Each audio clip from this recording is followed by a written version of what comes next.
guys, welcome back to High Res. I'm Law. I'm Alan. And right here we have the all-new 2021 Volkswagen Atlas Cross Sport SEL Premium R-Line. Now let's get into it.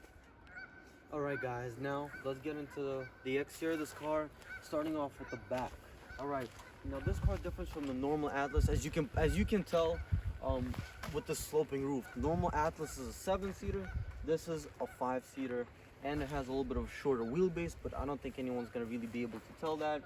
But yeah, so you can, it looks pretty. I think it looks okay. I'm not the biggest fan of it. I think they could have made it maybe a little bit better execution with it, but that's all right.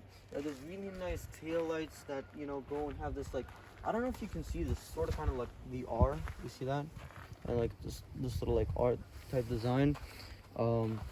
If you can see that, but it also stretches all the way down across this line right here onto this other light, and it's very nice at night. LED, looks beautiful. You have your SEL V6 to show that you have like the highest model, and you have the worst thing out there on the market right now, which is this. Why I hate this so much. Wheel exhaust is right here, literally right here, and there's two of them, one on each side. That really sucks. This car does have the towing option right here. As you can see, it's hooked up. This car can tow 5,000 pounds and has a payload of about 1,090 pounds. And it's pretty good for the engine that this car has, which we will get into a little bit later.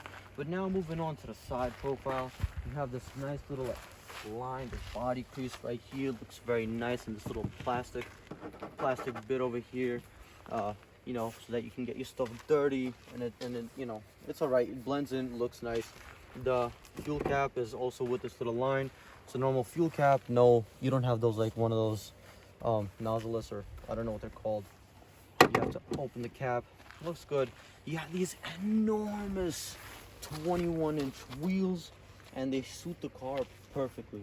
It looks so beautiful, and it looks so nice. And now getting on to the top over here, you have this nice little chrome little design over here on the side. Everything looks so nice, it looks so clean. And a little body line down here, and a line. This car is just full of lines. And you have the Cross Sport over here badge and chrome over here. Everything looks so nice, very premium. You have these little roof rails over here, which if you want, you can hook up to add your skis or anything like that. A nice little Volkswagen right here, logo or symbol, I don't brand name written on here. Now let's move on to the front. The front is very interesting. You have these IQ lights over here, which means basically you have like top lights, and they have cornering abilities and top of the line. And now, because this is the R line, you do have this little R badge over here. Show you they have the R line. The R line is just basically like the package to like more like aesthetic and appearance package. Basically, the R is more the performance. R line is appearance. R is performance. So yeah, this car is, because this is the top of the line, 360 camera, and they added this little. I don't know why they couldn't like make it flush with everything, but they added this little, like, I don't even know. There's a little sausage sticking out over here at the front, I guess you can call it. All right, going down a little bit lower. Nice little chrome bits over here, a little bit fake plastic over here, but there's a sensor over there, sensor down here, a couple of sensors, but everything else is real. The grill looks massive, the car looks massive, and you have tons and tons and tons of lines over here at the front, and it looks very nice and neat. All right, now let's get on to the interior part of the car. Let's go. All right, guys, going into the back of this car, you open the door. You see it opens pretty wide. Stepping in, you have a lot of room, a lot of headroom, a lot of leg room. It's just massive in here. Starting from over here, you guys can see the nice red coloring. It's soft right here. And this dark red goes on right here on the seats too. You guys have it here on the seat with the black contrast. Going back here, you got your speaker systems. You guys can see the logo, the branding here, the fender. And then if you see right here where the windows are, you guys have your darkeners to, like, for other people not to see you. You got kids in the back or anything. And you see it has this nice little thing here, not like the side ones, not the side clips. It has a nice Lux system. Then moving over here, you guys can see you have a little bit of space. This one, it's nothing special. It's just your regular storage. You could fit a magazine, a book in here. And moving over here, you can see the car's a little dirty already. It's been used for a couple days now. You can see you have your butt heaters right here. And then you have your USB-Cs. They switched now. Most new cars are actually switching from regular USBs to USB-Cs to any charger that you got. And then you have your 115 volt regular socket.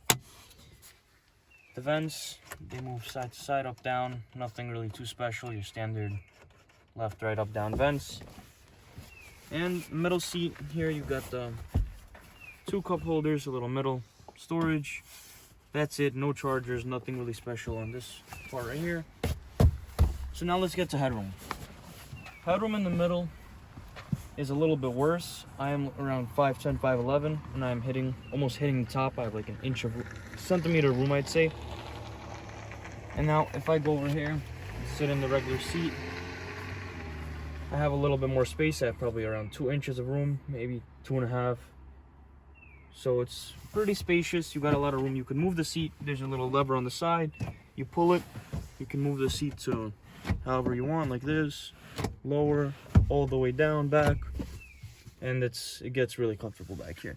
You could also pick up the headrests, make them higher, lower, all that, and overall back here it's extremely comfortable. And I've personally haven't been in any other cars as comfortable as this besides a couple, so it's extremely luxury and comfortable back here. That's basically it for the back, guys. Let's get to the front.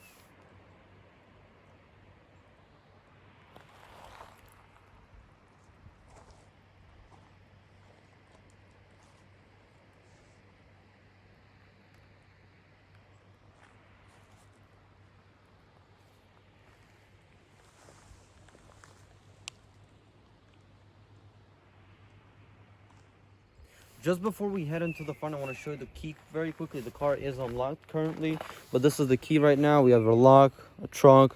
This is to do the engine start up the engine from home. This is the unlock. But sometimes the engine start won't work when you double click it.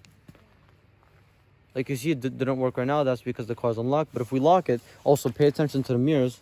You have the option for closing mirrors. Car's locked. See that? And now we double click this. Or now we have to lock it again. There you go. And now it turns on. So after you lock the car, you have to push the lock button one more time, and then you can only start the engine. And you can also turn it off. Double click it again. Engine's off. And the car is still locked. Lovely. Now while the car is still locked, you have the hand touch. Lock is right here. Lock button right there. Unlock. Just pull this. All right, now let's hop inside. Do have a little warning over here. Interesting. But okay, hopping onto the inside of this Volkswagen Atlas. All right, no real placement for your keys, which sucks. But that's all right. You can always put in the cup holders, or you can put down the storage here. But let's get onto the door. You have this nice little like chrome, I would say. Not too sure what it is, and like carbon fiber effect over here. Looks pretty good. Love this brown reddish, I don't even know what it is, stitching and feeling here. This little bit plastic, gets plastic down here. And this car does have the Fender sound system, which is the top of the line sound system. And look at this. I mean, it's a little plastic. I mean, you're paying $50,000 for a car, and you know you're getting all this plastic and all that. I'm not too happy about that, but it's fine. Now I want to show you, get to this. This is your lights over here. You have nothing. Auto, your normal lights is beeping that the lights are on. See, the little digital display comes on. And then this is this setting, but you don't really need it. Go into auto, and in order to turn on your fog lights, pull this simply. You can't turn it anymore, but you pull this and your fog lights will turn on. I'm going to leave that on. It's a nice little feature, especially in the nighttime or when you're driving fogs. It's very nice, and it's inside of the headlights. It's not like a designated like special thing down below like in some cars. You have your stalks over here, very nice and premium. Feels very nice, light and easy, and you can high beam, and it's all very nice and easy. Onto the steering wheel. Steering wheel feels very nice. Feels pretty premium.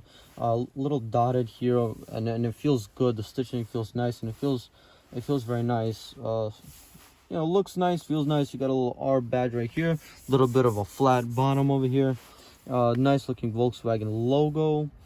Heated steering wheel is over here. Got a couple of settings, and everything's nice and easy to use here. Your cruise control and all that stuff.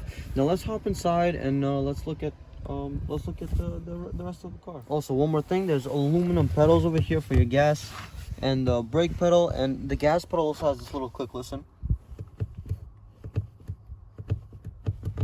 So yeah, that's like whenever you're driving, if you're like a normal Nico and you need the most power and the most performance, you push on that click, and it'll like put you in sport automatically and give you the most out of the car. So now let's focus on the systems and all that stuff in here. So hop inside.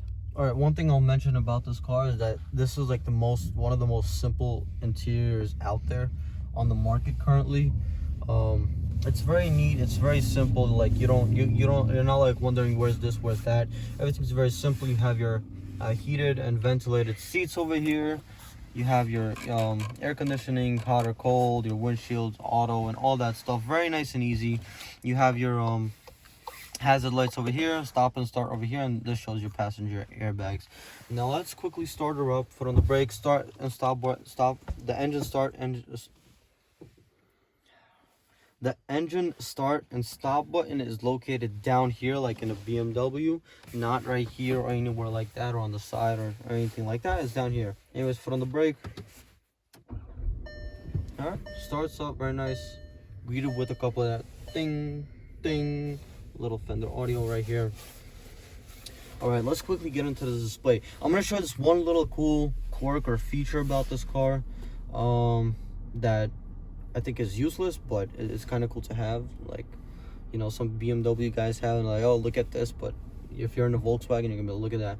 So look at my hand right now. It's right here. I'm gonna bring it closer to the screen. It knows that I'm there. It activates everything. Now look at this.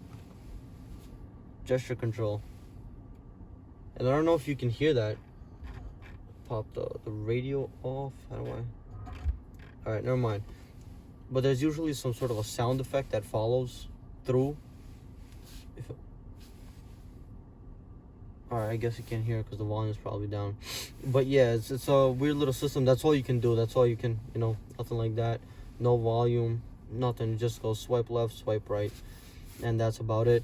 You can quickly go into your menus, telephone, connects, all of that stuff, climates, car, where you have all different, you know, assistant features and all that in the settings. You have your tires, lights. This car does have interior ambient lighting, but it's not like anything crazy. So this is like the lighting for the instrument cluster, but it's not like the color couture or you know, however it's called. But yeah, here it is, ambient lighting over here. You see that? Have all max, turn to the max. It's all these little features right here. So you see, this is for the doors over here. Should be have ambient lighting, have some ambient lighting down there, some right here along this area right here. So should be very nice and comfortable and cool. Definitely like that feature. All right guys, so that's basically everything for the screen. You have your menus, your cars, and really nice and easy to use, no problem. All right, now getting on to this main screen over here. You have different views, and to be quite honest, I think it can be a little bit complicated and frustrating at first, but once you get used to it, you get used to it. This is my favorite display, but here it is. Push on the view button, you get like the full map. Push on it again, you get all sorts of your MPGs, your how many miles you got left, and you can control them through these buttons over here. This is like the zoom feature for that. This is to go to next. You have your audio, telephone, vehicle, and your stats, which you can always go through, your consumption, your speed. See, this one just shows your speed if you want double speed, I guess. To each their own, of course. Your assistance systems over here. You can go down, lane assist, your cruise controls, your side assist, traffic alert, front assist, and all of that. Very nice and easy system to use. And you have a designated button right here on the stock. Push it right here, and it comes out to your assist. Also, if you get annoyed from the lane assist or something of that nature, you can always control it and customize it. Now to get out, just quickly pump up, back, Let's get out of there. Not a navigation, or maybe audio, phone. Let's go to car. Stop and start system. We really care about that, but you know, some people do. It's all right stop and start system. It works nice and well. One thing I do love about this car is this. I don't know if you can see the whole panoramic sunroof. I love this part, and it's very easy to use. You have a designated button right here. This is to open, this is to close it, but we're gonna keep it open because it brings light and all that. It does eat into headspace, so for people like over like 6'1", I think might be just touching this, maybe their hair will, and which isn't too good, but other than that, pretty good. All the materials are very nice. Everything feels good. I mean, of course, you get lower here. All plastic, plastic. The seat controls are plastic, but a premium type of plastic. They feel nice. Carbon fiber effect here, useless but nice with this little like chrome. It's all right. I think for $50,000, I think you should be getting more, but you're not. It's all right though, I guess. It's not too bad. Seats are really nice and comfy here. Yeah, they're just really comfortable. Not a lot of bolstering. They're really wide for anyone who's you know, sometimes some people's butts hurt or anything. This seat is good for the butts. It's nice. This is a brand new car off the lot, so yeah, it smells nice, looks nice, feels nice. And yeah, let's quickly check a look in here. You have this nice, it's huge in here with one little USB-C over here. I don't think there's a single USB, normal USB in here, or how are they called? USB, one of those. Not too sure, like the old ones, how they're called, but yeah. 2 USB chargers here and a 12-volt socket down there, and you have a little wireless charging pad. You could put your phone in here, wireless charging, and it works pretty good. Apple CarPlay, Android Auto here. See, charging the cell phone, little notification.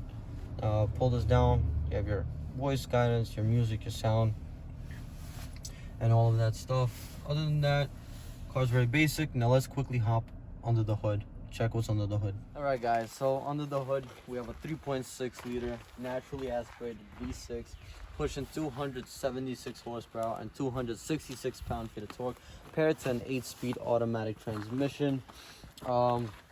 Again, this engine's rated to tow at 5,000 pounds and 1,090 pounds of payload, and it's rated at MPG 23 in the highway and about 16 in the city, so around like 21 combined, something of that. Yeah, I mean, this engine it's not this engine bay is massive. This engine's low down, and it's really like it's ahead of the wheels. Like you can really like tell that it's like ahead, so meaning it's gonna oversteer. Yeah, this car is in performance. Don't even, if you're looking for performance or fun, or you know, don't take this car. Not a good idea. Best family hauler or cruiser. This is the best. This is the best option. And it also has the you don't have to put the strut. It's very nice and I guess luxury feature. It's nice. Closing it. Gotta make sure it's locked. Alright guys, so opening the trunk, we're going to use the kicking feature. When you have shopping bags, you put your foot under, step away, and it should open. Hey guys, so as you can see, this trunk is absolutely massive. I'm 5'6", and as you saw, I feel actually pretty comfortable in here. Trunk is huge in here. It's very nice and wide, and it's very long. Like we have a lot of bouncies and stuff, as you can see. It's pretty good. It's nice. Have a little cargo protection right here. This little mat. There's a couple of extra over here. A couple of kits here. Volkswagen kit here, and a bunch of these. I don't know what this outline is for. Not too sure. Maybe they left it from the Atlas, I guess. Yeah, we do have a 12-volt socket over here on the left. A couple of lights here. A couple of tethering points down here at the end, and underneath. So pick this up. You have a bunch of like storage you can put, as you see. You know, some hats and whatever, you know, and stuff. This is your subwoofer for the Fender's audio system, and this is the spare wheel. That's really it for the trunk. That's really it for the car. Now let's go for a drive. All right guys, so right now we're doing the drive of this Volkswagen Atlas Cross Sport.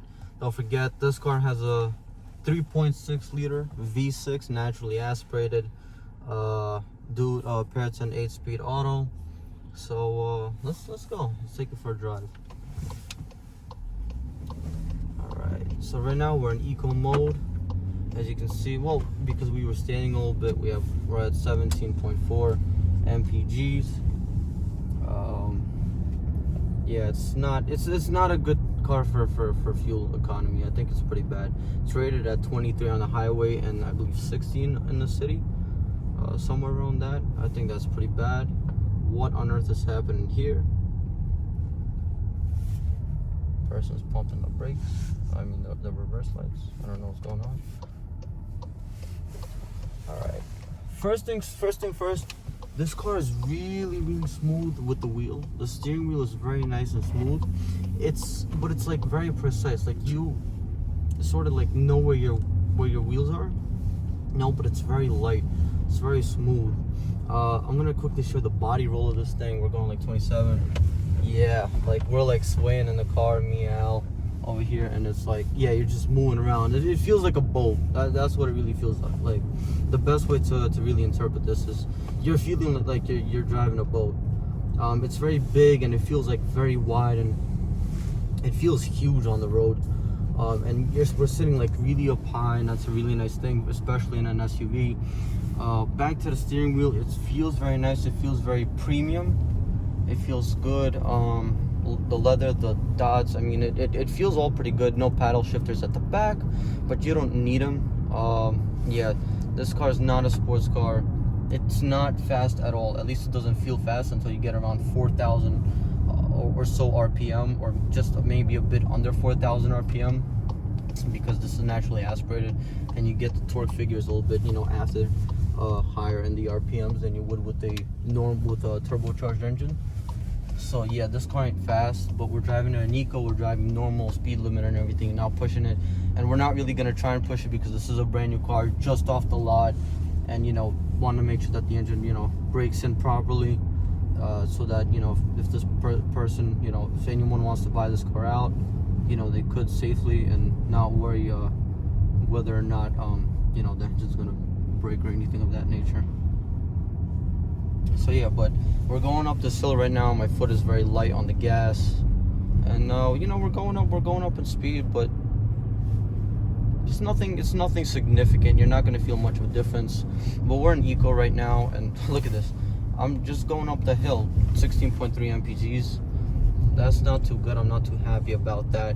But we're about to switch on to right here. If you look at the screen, we're gonna go into normal. I prefer normal. Look at that. Straight from normal, the RPM kick down. You're in a higher RPM, and so that you can, of course, get up the hill easier, and it, focuses less on fuel economy. You have this really nice speed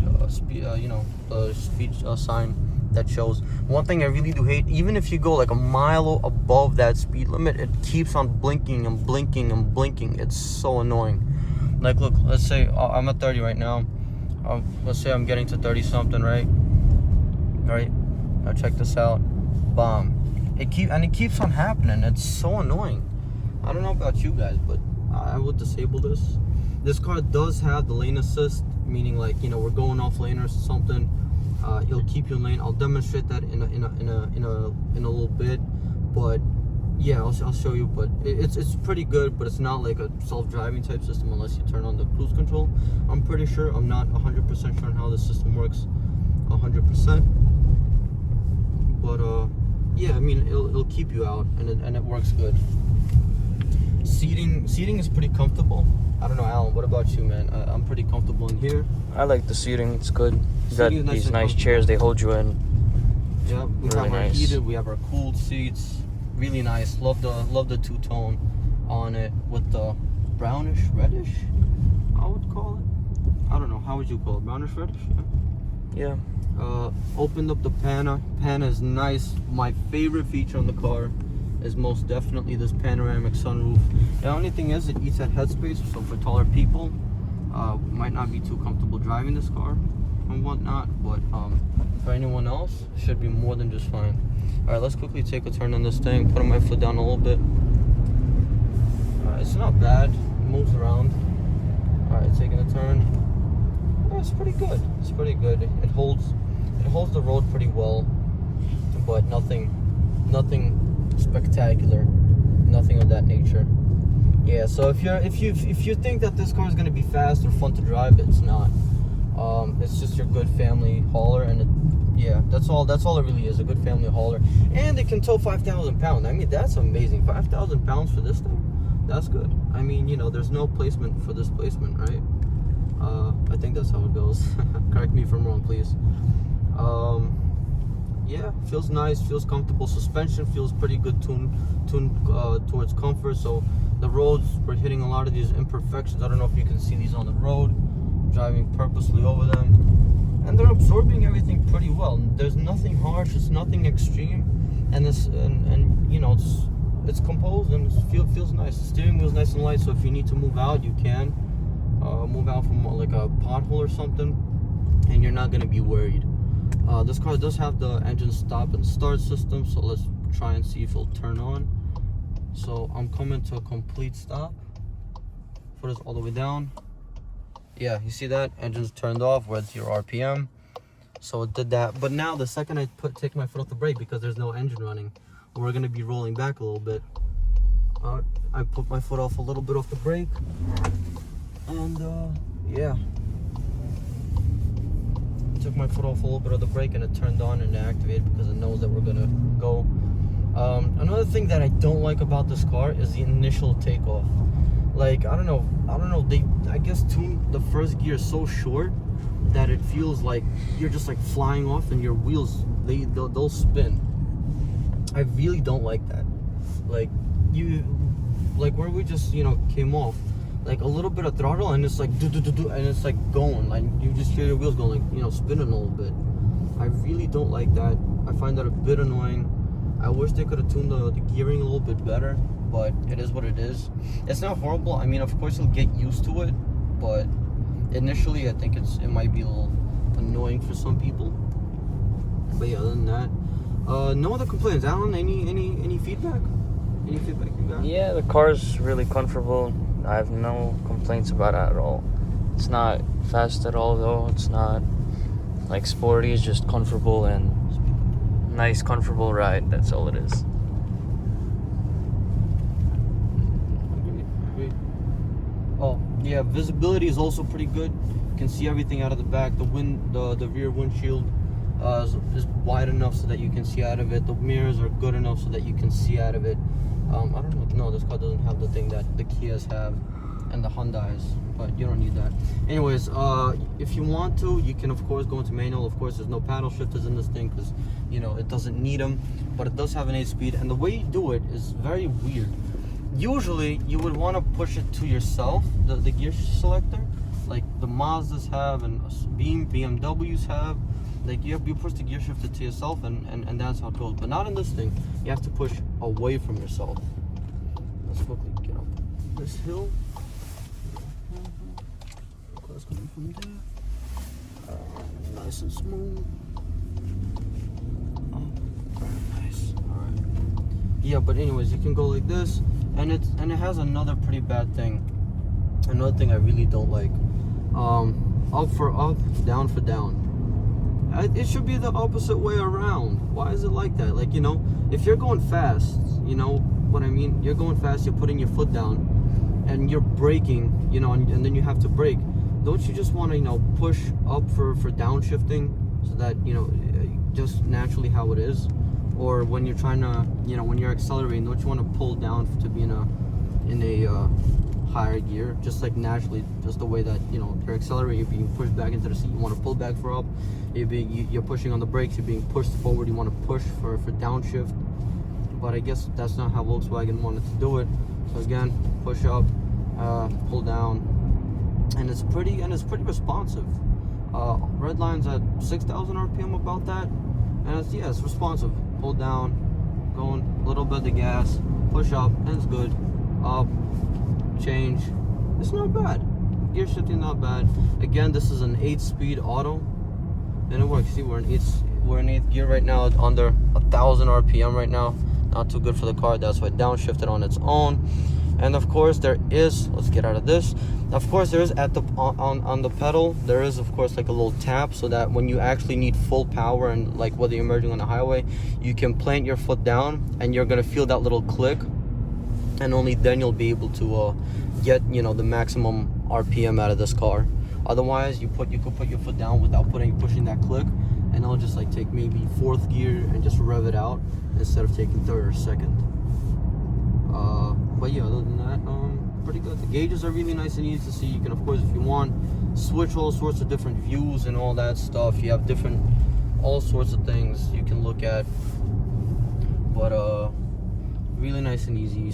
Everything feels nice and premium. Everything that you touch, my hand is resting on this right here, and it feels so nice and so comfortable. Right here, this is nice and padded. This is nice and padded. Everything's nice. The screen, if I want to, use that little gimmick thing. Doesn't, oh, there you go, just went. You know, took a couple of tries. Don't think it's the best idea. I think it's better to just, you know, do all that stuff. But yeah, nice and easy. Radio and all that stuff to look at all that stuff. So that's pretty good. Yeah, it's a pretty good car. Not the best driver's car. It's not a driver's car. If you want to drive, I don't suggest taking this car. I suggest taking maybe a Mazda CX-9, even though we haven't driven it, but we have driven a CX-5, as you've probably seen a couple of our videos, and that car is amazing to drive, and I'm assuming from a lot of the reviews I've seen and videos that it's all basically the same.